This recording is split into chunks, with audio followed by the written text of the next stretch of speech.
Praise the lord. ఈ దినం దేవుని వాగ్దానం ఇర్మీయా గ్రంథం 32వ అధ్యాయం 27వ వచనం.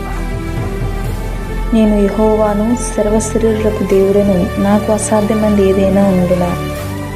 దేవుడు అంటున్నాడు ఆయన సర్వశరీరులకు దేవుడు అని. దేవునికి అసాధ్యమైనది ఏదీ లేదు.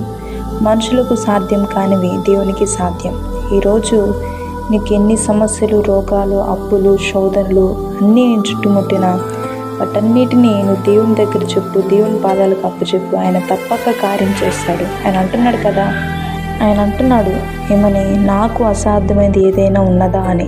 అందుకే మనకున్న సమస్యలను, మనకున్న శోధనలు, అప్పులన్నీ దేవుడికి చెప్పినప్పుడు దేవుడు తప్పక కార్యం చేసి, ఆయన సర్వశరీరులకు దేవుడు కనుక ప్రజలందరూ ఆశ్చర్యపోయే విధంగా మీ జీవితాల్లో దేవుడు కార్యం చేసి మిమ్మల్ని దీవించునుగాక.